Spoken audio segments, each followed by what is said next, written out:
Hey, welcome to this episode of Hollywood Breaks. It's good to be with you. Today we welcome back Tomas Jegeus to our show. It's great to hear his opinion on really the future of filmmaking. He has a pretty good understanding of what this platform war is going to be like and what this commoditization of content really plays itself out. And especially at the end, he has a very strong opinion on Peacock. So stay tuned. Welcome to Hollywood Breaks. Everyone right now is so overworked. It's ridiculous, right? Especially on the development side, at whether you stream a studio, production company, whatever, right? And so many people, this sort of Klondike period, right? And everyone's trying to sell shit to everyone, right? But they don't have time, like in the old days, to sort of develop, right? So if you're a streamer, you want it packaged and ready to go. And then just like if you trust the people involved, then you say, go for it. If it's new people, well, it's more difficult. I mean, look, you see what happens with a lot of the stuff that has been released, especially movies, I would say, right? Features on the streamers that haven't been very good because they've just trusted people to, they should be able to deliver because, they cost a lot of money. Oh, and Thomas, I knew I really liked you. I think you just sang Tim's tune right there. No, but I tell you what, it's such garbage sometimes. It's been my pet peeve for a long time, right? And I think that's the longest, most interesting discussion that could be had. And I think that it's an interesting time we're in there, right? Because it's a little bit. I heard a podcast. They talked about diets, right? And there was like this fight between a vegan and keto or carnivore, whatever, right? And then you have a scientist in the middle saying, like, guys, we have no idea to know what's the best one until the next, maybe 2 generations down the line, maybe, because that's how long it takes to see real results of stuff, right? Now we're in the middle of, who the hell knows, right? That's where we are right now. So this idea of like predicting what's going to happen, this is going to happen, this is like, and how people do it, just it's a tricky period now. You can see what's going on now, and you're right. Oh my God, I can never find anything to watch, literally. No, I have to say, I did watch Red Notice. Oh, so did I. Well, 200 million bucks for what? I know they cost a lot of money and the shit blew up and everything, but I remember the first 15 minutes of the movie. The rest is like, I know things happen. Well, isn't it? It's very predictable. Yeah, oh, very predictable. But you could see like the formula that Netflix has is grab the major stars, give them all the money, and then I don't have no idea who directs these things. The whole idea of an auteur, an AI directed filmmaker, but it's not. It probably is, because it's like the auteur that used to be important. Like, who is the director? What is the vision? Who are the producers? Who's the studio? None of that part of it is there anymore. It's simply like, how fast can we push this stuff out so that you can consume it even faster, right? And that's why the math there just never works for me, because no matter, I watched it in an hour and a half. It had to take longer than an hour and a half to make that film, right? And they're trying to compete with YouTubers that take an hour and a half that make an hour and a half worth of content. So that economy just, it's bizarre. And then it's so funny, right? I hadn't seen it. And I obviously you get influenced by what people said and what Heath said. So last week or the week before that one, right? And that the week on Monday off, the biggest opening ever. It's like, biggest booking ever. Okay, yeah, all right, whatever. I mean, it's if you say so. I mean, it's bizarre, right? And every time it happens, and then you look at the other stuff that's on that chart that now comes out, and suddenly there's supposed transparency coming out, but no, there isn't. That's not the point anymore. I mean, I think in a strange way, right? I mean, two big things to look at. I think the 2 big movements, right? If you like, one is entertainment, filmed entertainment, and whether it's from feature films in a movie theater, just to stream a TV series, whichever format they go out in, TikTok, whatever, anything, right? Twitch, anything you want to look at, right? It's a growth business now, right? It's become what tech used to be. It's this sort of idea of, Yeah. future valuation and the pretend valuation they have now, depending on the ratios that you look at, right? That's what it's about right now. It's like people like sort of like, look what's happened. It's interesting to look at them. It's not a comparison, I guess, but look at Uber, right? So what happened this summer? All the prices went up. If you could find a car, first of all, anywhere in the world, right? The prices went up ridiculously. I mean, ridiculous prices. They killed the marketplace previously. Then they locked down the marketplace, and then they raised the prices. Yeah. But then the share prices have gone down as well, because people then like, hang on, and the whole valuation of Uber was, in the future they're going to take over all location-based transportation, whether it's with a helicopter, a spaceship, or sending parcels, and now food, obviously, that still haven't figured out how to make money on, right? So it's it comes a point when that doesn't work anymore. It feels a little bit like we're in the first .com boom, right? Where shit, try it out, man. If you're big enough and shout enough and everything, you can do it. And then the second piece I would say as well is like, it's this sort of the brand, rather the cult, right, of either personality or a brand is sort of everything, right? I mean, look at Netflix. I saw an interview with Jack Ma from Alibaba. Who knows where he is now, right? But he said something fairly smart. He said, like, don't try to be the best immediately. Try to be first with something. And boy, look at Tesla, look at Netflix, look at a lot of things that have been successful. And look at the valuation of Tesla, right? 5 times, it's bigger than 5. It used to be like 9 of the next car manufacturers, the valuation, right? But they're not going to be the only one making electric cars, and they're going to be beaten now when it comes to the pickup, right? So, well, and for certain, like the first is it's like a hero to people. I mean, a bit bizarrely a hero, right? I mean, wow. Yeah, and like the first does kind of create the category. There's some benefit in there, but if you think of even just some opportunities that always exist to evolve a platform, do something different. I think that's why, maybe the disappointment in what we see now in Disney Plus is that they are too much trying to follow the Netflix lead and really giving Netflix too much credit for the platform they've made. Sure, they have more subscribers. They have a very different user base.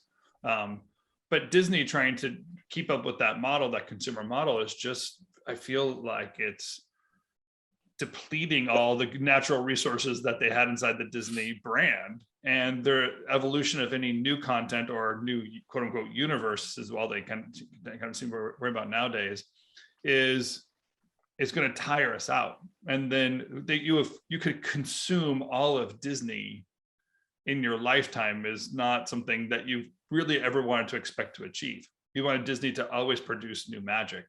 And I think we're missing that moment right now.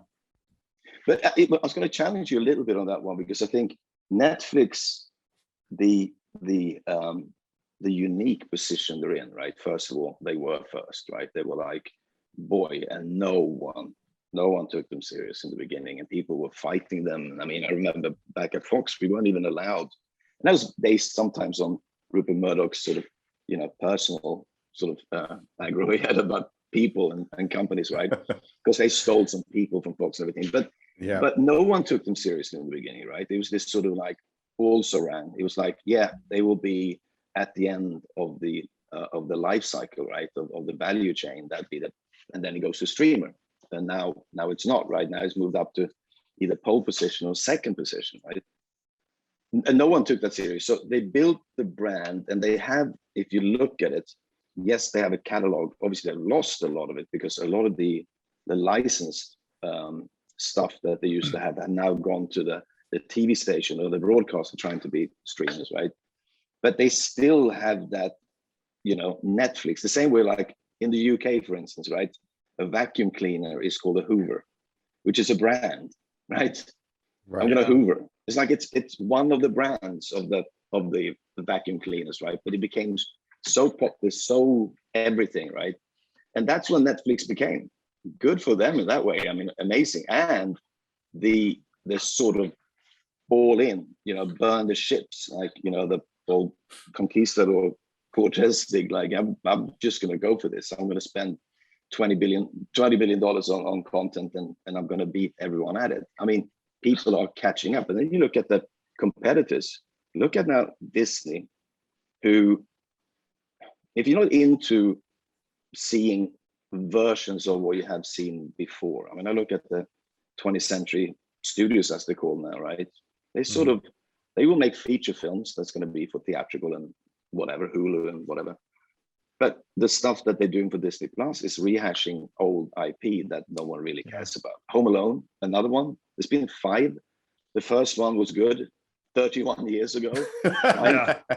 And John Hughes, that was like in John Hughes' heyday. We're like, it's not just a commodity. We already know the story, right? Yeah, why? Yeah.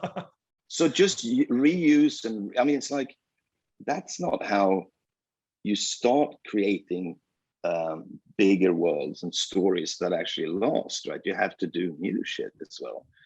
And that's where the fear is. Now, and then again, you look at Netflix, who do new stuff, but apart from very few lucky things, right, that just happened without an algorithm. Sorry, was there an algorithm involved in Squid Game or Stranger Things? I just don't see it.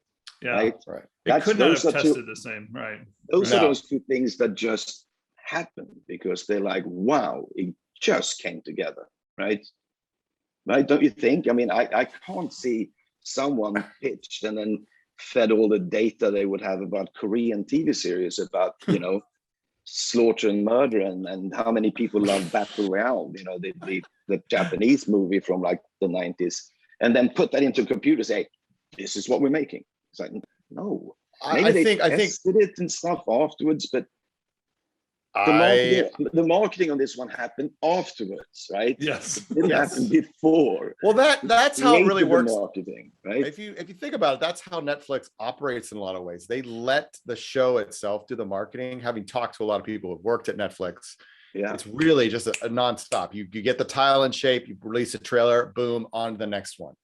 And then it's sort of like the show's job itself, much like it was in theatrical days when you and I were still like in the game on daily. It was like, the saying was, if the movie worked, that the opening weekend was marketing's job. After that, it was the movie's job.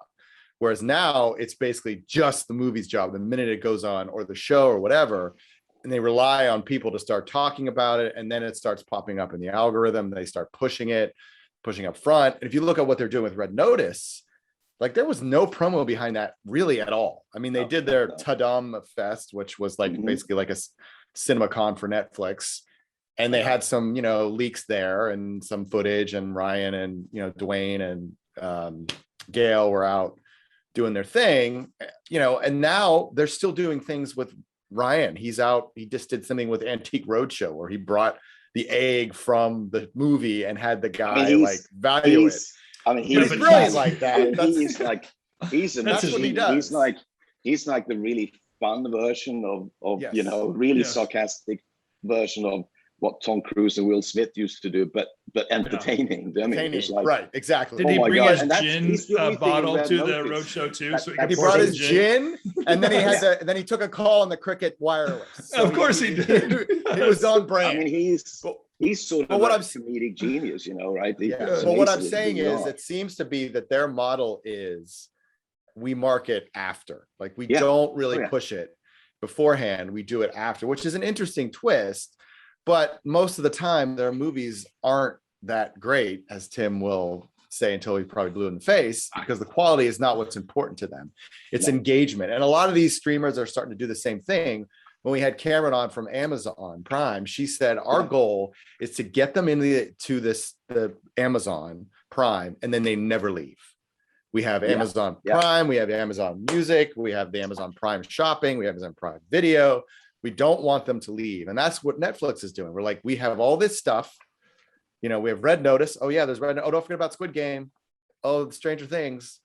And I think what Disney is now trying to do with their, throwing gobs of money at all kinds of content is trying to create the same thing. Their challenge is, as we've talked about a few podcasts ago, is their content isn't necessarily broad enough for anyone beyond people who have kids. No. Because you go to Disney Plus, you have to leave Disney Plus and go to Hulu, which is a separate. But Hulu's going to be Hulu. I mean, as you noticed, they're trying to destroy Hulu Disney. I mean, that's literally what they're doing. Because you have to think also, again, this is what we talked about last time, right? There's a great big world outside of the US, right? In the rest of the world, the Disney offering already, right? You have R-rated stuff on it, right?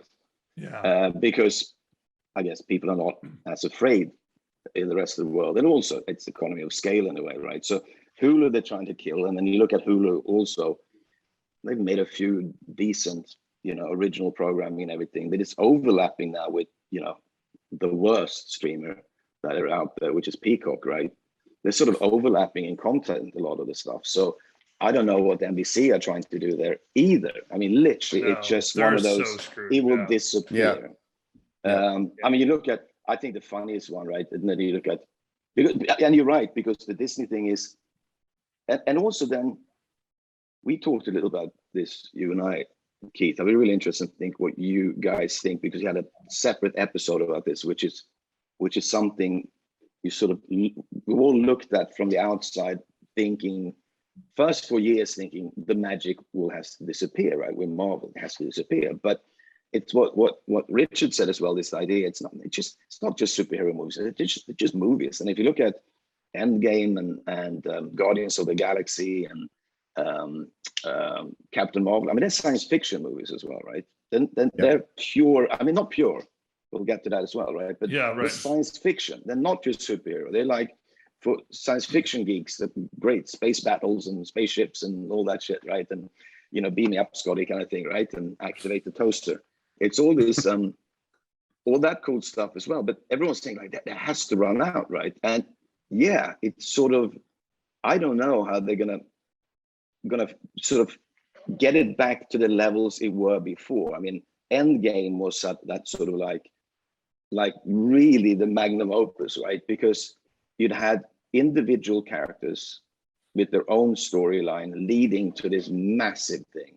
And then you turned it upside down, and then you launched the Eternals with characters no one knows who they are, apart from if you follow, graphic novels and comic books and everything. Then of course people know who they are and what they stand for. And then with marketing that said, what the hell is this about, right? 57 new characters, I think. I didn't count really, but 10, whatever, 12, felt like 57. Totally uninteresting. Fighting what? Right? And then you get it when you watch the movie, but in the marketing, I don't know. And then Shang-Chi. And major stars. I mean, they were basically trying to leverage major stars' profiles to get you interested in something, which is like another. Well, one major star, really. I mean, we're talking about Angelina Jolie. The rest of them were. She hasn't opened a movie since. Years since Mr. and Mrs. Smith, really. Yeah, Tomb Raider. She's Tomb Raider. I mean, like she has a zeitgeist in that space of being. Wasn't she in? But it's the tricky one, isn't it? First, when you build and you get to know characters and like them, right? Because they get personality quirks and they're interesting and they're flawed. I mean, that was always the interesting thing with Marvel versus DC in the old days, right? You actually had people that really fucking suffered, right? And then the interesting thing with something like Marvel has always been, and I guess Spider-Man, he was the only one they outed last time, right? In the last movie, they normally don't have dual identities. People know who they are, right? It's not like Batman. No one knows that it's Bruce Wayne. It's like, it's only Spider-Man, but even that seems to be, loosening in the. But anyway, going back to that one, then suddenly do the other way around, right? All these new characters that you don't get to know at all in this movie, with sort of stakes that are big. The Earth. I mean, we've seen that one before, right? That's gonna destroy. I think I've heard that story. So that's an interesting one. Maybe it was just, and then of course trying a new director who's only done 2 films before, and sort of can only guess sometimes when people get chosen, right? Because feel I want to do something for now, and I do feel like Disney does that well, right? They do have a little bit of that auteur part of the filmmaking process as part of their method. I felt like Warner Brothers tries to make that with Nolan. What's his name? Well, Chris not Nolan. anymore. Yeah, but I know, like they were trying, like they would promote the J.J. Abrams and Chris Nolan. Like there was something like that, opposed to these other platforms you're talking about. Like it's all about basically the stars on the screen. They're trying to, Netflix tries to compete with TikTok influencers more than it's trying to really be a Hollywood studio and promoting the whole genre and the whole creative experience. But then again, I shouldn't complain, right? Because Disney Plus and the TV series and everything, they've really done great work in terms of promoting and actually hiring to try to balance out things with female directors and actually having people from, culturally associated with the stories that are being told. Sometimes that works, sometimes that doesn't. It's the same way like every movie. So it's like you can't expect miracles, I guess, to happen just because you're doing something good, right? That doesn't always pay off immediately. And the same thing, you look at Shang-Chi, I thought it was like terrible. I mean, just like it's a kung fu movie, right? Like the ones you would have seen in the 80s with slightly better special effects. Well, I think it also goes down to with Marvel. There's only so many different ways. They're based on comic books, and it's a very simple storytelling method. Good versus bad, bad overtakes Sometimes good, and then good wins over. But the bulk of what makes comic books work is the simplicity of the story. And what worked so genius with the 12, I mean, they took 12 years to build up to Endgame, which was just, as you said, a beautiful magnum opus. And now I think they're struggling with, well, what's our next phase? Like Black Widow, Shang-Chi, Eternals. Why did we have to see those? We understood why we had to see Captain America Civil War. We understood why we had to see Thor 2 Dark World, even though it was terrible. We knew because it was building up to, we knew it was building up, but we have no idea what this is doing. It just feels like now they're like scrambling, just, okay, we need more content. And then you've got the series that they're doing, where you had WandaVision, as Tim has mentioned previously, which was kind of a revelation. It was really a cool way to start out. You were confused, like, what is happening here? And then by the fourth episode, you're like, oh, I like it. I agree. Then you had Winter Soldier and Falcon, which was kind of just like, meh. Yeah. Why do you exist? It was like okay. And then I never saw Loki. Loki was a whole nother. That one frustrated out. I could go to a whole episode on Loki. But I like Loki. The only problem, that's when I get to the next problem with this one as well. It now seems that it's they expect a little bit too much maybe from the audience, right? Because now to introduce the character of Kang the Conqueror, who is in the Marvel universe, a big villain, right? Sort of like not Thanos size, but big villain, right? And smart and very interesting in so many ways. And you sort of had to see Loki to get introduced to that character. And it's like, really, did I have to? I mean, it's like, why are you expecting so much from everyone? Now, maybe it will work anyway, right? Maybe this stuff will work anyway. And you know what? Give it 3 years. But I feel like I need an Excel spreadsheet to keep track of all the Marvel characters now. Like, I don't know why Julie Louis-Dreyfus was at the end of Black Widow. I asked my kid, like, wait, what? How did Veep show up in the center? Is Veep a crossover here? Like, what the hell's happening? I'm so lost on. And then why are they doing these mainstream actors and actresses to play these spin-off roles? I'm like, it's because it's a good paycheck, Tim. They got to work, you know. I know, but for a viewer, I'm confused. I can't keep my show straight. I'm like, everything. Yeah, I know. I hear you. Yep. No, I mean that is absolutely true, right? It's like, but you know what?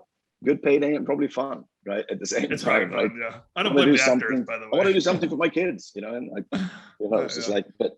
So that's going to be very interesting. Is it more too complicated than going forward? And now, but you know what? They always have that possibility, right? I think Joe Rogan asked Robert Downey Jr. Is like, no, you want to come back? And he's like, well, I don't know. Should I? And it's like, yeah, you got the time machine now. Just like bring back Iron Man. You know, it happened in the comic Well, they're going to use that. That device is definitely going to be used. That's the Hail Mary, man. It's like, bring back everyone. And still, they haven't done a good Hulk movie. It's a tricky one to make something of because it's a little bit, one-sided, and it is a great side character, but who knows? I mean, look, it's been the most amazing thing over the last 10, 15 years, right? What they've achieved, it's just incredible. But if this revelation would have taken place in the 80s, we'd be inside the Rocky universe. You know what I mean? Like, we'd be like, okay, then Adrian has the, like, you know, like this principle of like everything should be a universe. We have to kind of get out of that. As much as I agree. Thought it was an awesome moment, we have to evolve away from the thought that everything in every world is relevant inside of it. Keith and I were talking beforehand of kind of what the lesson that Disney learned from Steve Jobs was. You know, they were releasing Tinkerbell 7, and Steve Jobs basically told him, like, this is ruining all your good IP. And Pixar was taking the time to make new creative resources. Like, we're not going to see Up 7, right? Where the projects that Disney's involved in, we see Toy Story 6 or whatever, this Buzz Lightyear thing they're doing now without Tim Allen. Like, they're trying to just, anything that they can touch, they're just breaking it into the smallest pieces possible. Where I think they could have just finished, you know, with Toy Story or Toy Story 2 or something like that. Yeah. So that I think that the lesson Steve Jobs had taught Disney at one point when he had influence in there was a great moment. And I do believe that the discovery of a universe and buying the Marvel universe and the Star Wars universe was a brilliant move for them. It really did take the cinematic experience to a different level. Episodic cinematic experience is pretty fun experience. But we are now in a situation where we're consuming this all on the same platform, and we don't get the cinematic part of the cinematic experience. And the filmmakers or the storytellers are just being commoditized down to nothing. Like, words on a page, get a good actor, push the crap out the door, and hope that gets done. I mean, but then look at Mandalorian. I mean, that's pretty amazing. That's, you know, from the guy, right, to basically but the whole new world. He did Iron Man, the first Iron Man, right?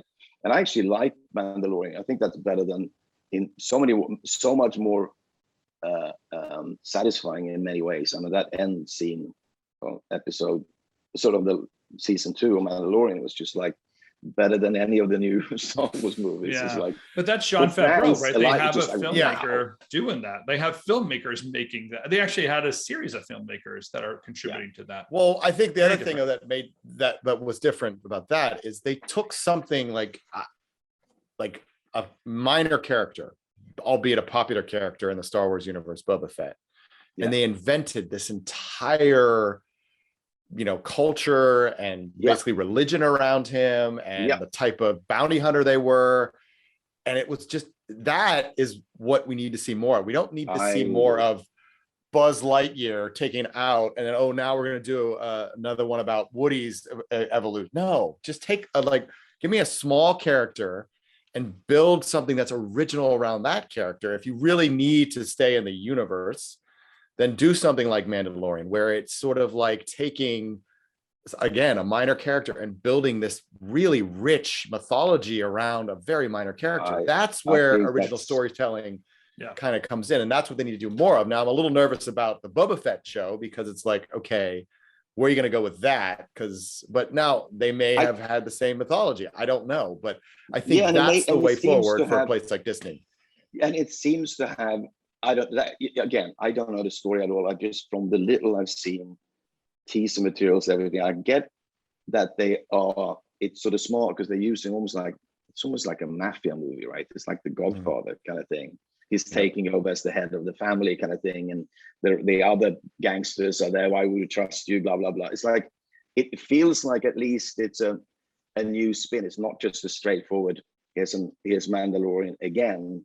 It's got another vibe, and the Boba Fett character is, look, we're getting into details here and everything, but you're right. It's like, when it's done right, it's amazing. But on top of that one, I think what is missing is new stuff as well, right? I mean, really well developed, deeply developed, that actually really connects at emotional levels, right, as well. And it's not just the world building, it's the character building that starts everything, right? The world is secondary to the characters, right?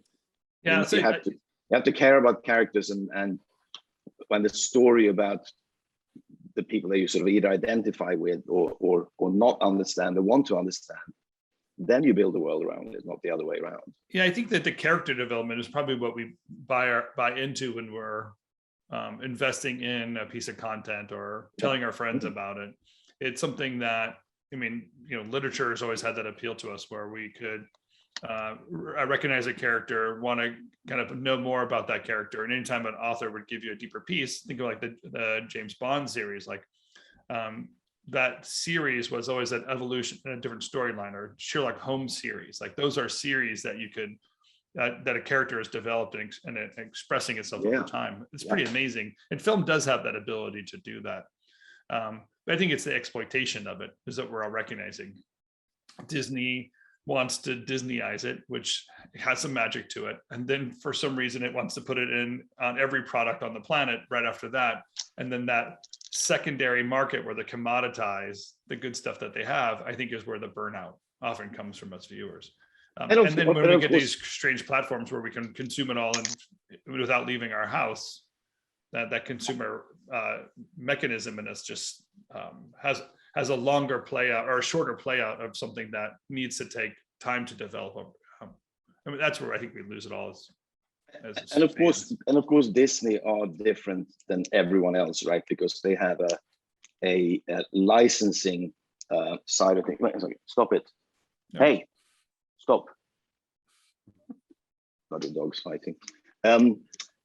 Stop it! No, no, good. But Disney, remember, like the big licensing. Think about Cars, right? The film that came out, and the Pixar one, and did okay.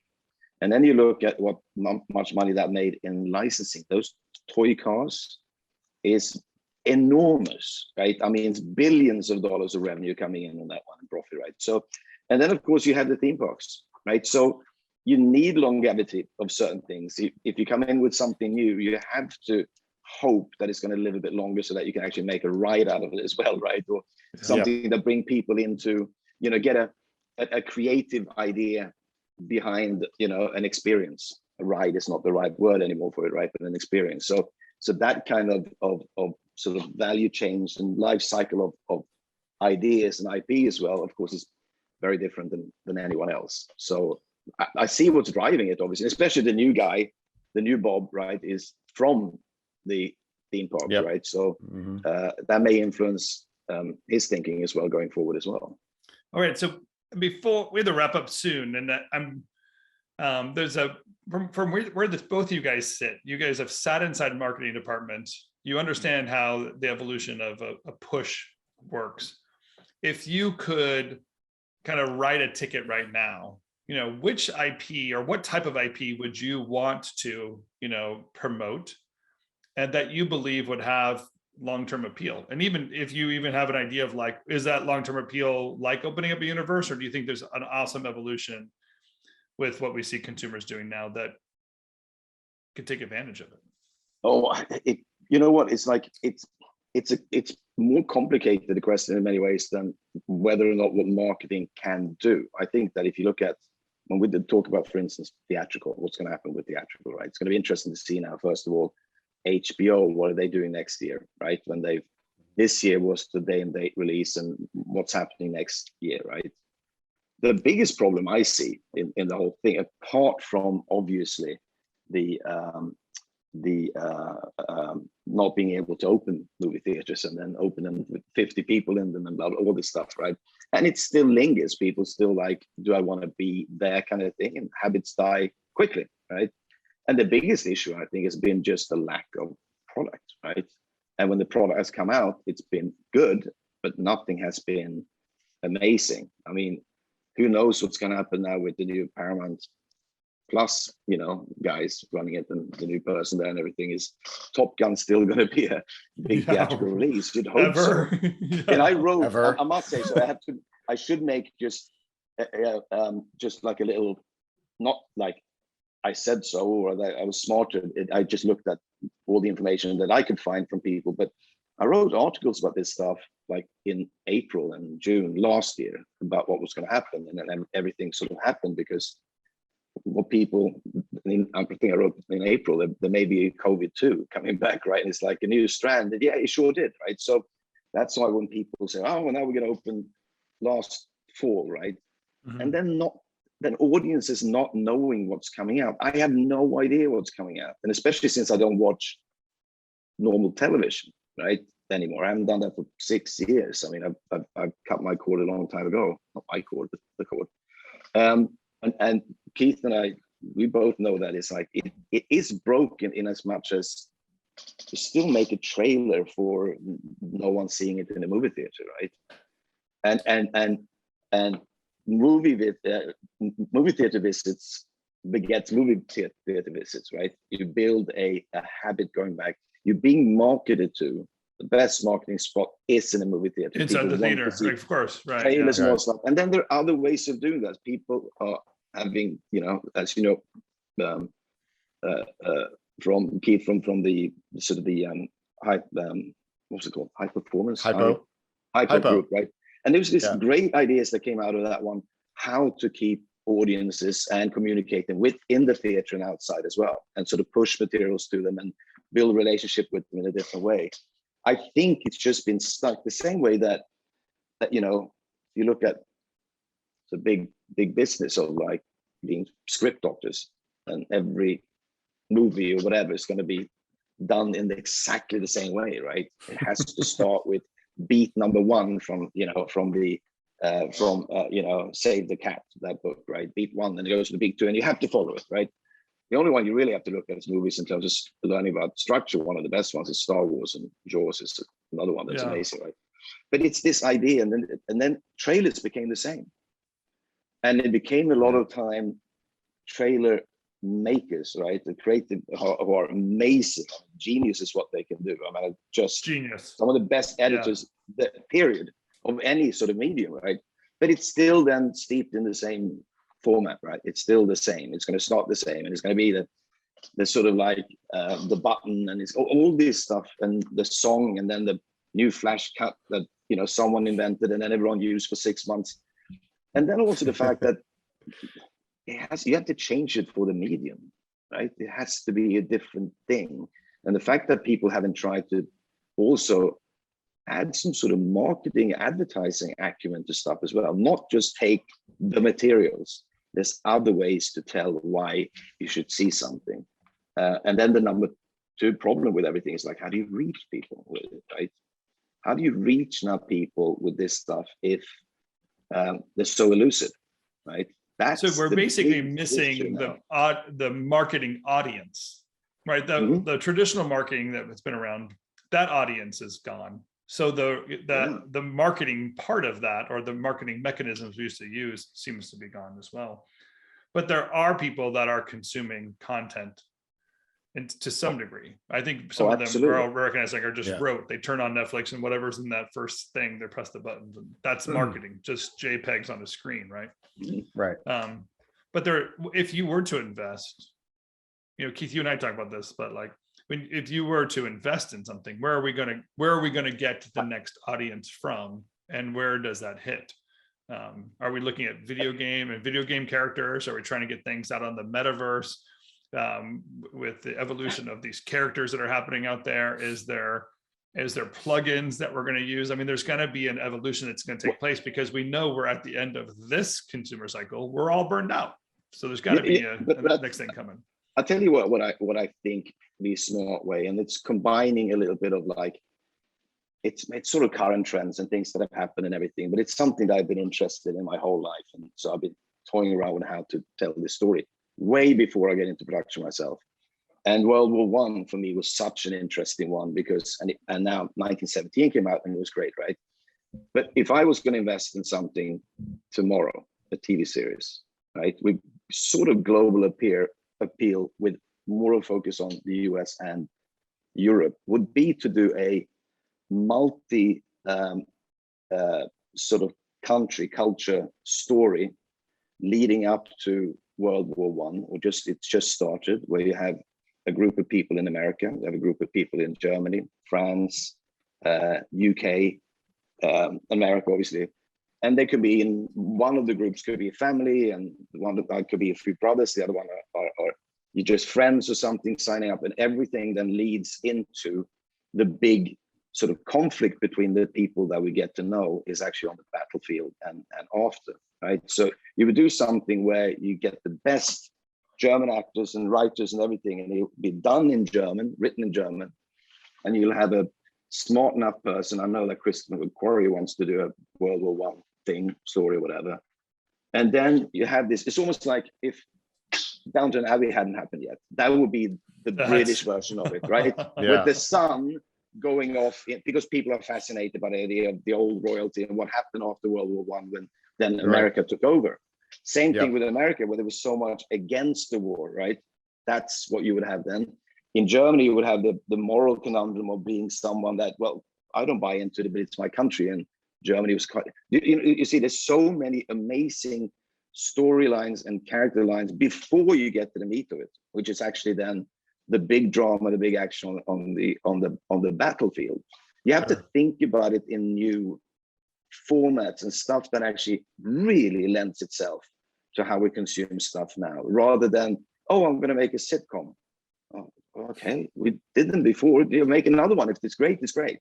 Or make a movie. Well, yeah, it's a movie, great, but there's so many smarter ways to tell stories, right? That's what I would absolutely invest in, and I'm pitching it now. If anyone's listening now, financier. I think you did pretty good. I'm buying That's pretty good pitch. but that kind of idea, because I love stuff, and I think I told you last time. It's like one of my favorite things over the last few years on Netflix is Love, Robots, and whatever it's called. I loved it. But it's that animated anthology science fiction series, right? That had the episodes are between 8 and 17 minutes long. Like perfect. They don't have to be longer. And all of them are so intelligent, so smart that it doesn't have to be more. There's more ideas crammed into those short sort of animation tests kind of thing, right? Or like experimental ones than there are in most TV series and movies right now. So I would definitely invest in something like I like that idea. Like that. And in a way, you're using history as the universe. Like, why do we have to have a universe besides the planet Earth? And history itself goes in so many different directions with so many different characters and subplots. And there's something rooting it in reality, quasi-reality, historical reality. Yeah. That we kind of understand the beginning, middle, and end. Like they're not going to be in it. You're not going to plug the Eternals at the end of your World War One episodic from some next universe or whatever, or some other planet's universe during that same time period. That's pretty. And also I'll tell you what, just a final point on that one is that when I ran the international production side on at Fox, unfortunately, I wasn't involved in TV series at that point, which is about those features. But the people I talked to, especially in big markets like Germany, and it was amazing to know that people in Germany even didn't know that the first big multinational company, or the biggest forceful corporation, was from the sort of 900s to the 1300s in Germany, called the Hansa. And the Hansa was controlling the North Sea and everything that was in terms of sort of trade from Russia and Scandinavian countries, the Baltics, to England, to Germany, and all the way down to the Mediterranean. They controlled kings and princes and fiefdoms and everything with money, because they controlled infrastructure and delivery of goods. And they had their own army and everything. It's like a real Game of Thrones, right? No one's told that story. It's like, why not? Yeah. The biggest war that changed Europe and turned it into what it is now, which is the North and South and East and West, and put the religions where they are right now, was the 30-year war in the 1600s, right? The most dramatic story, never told.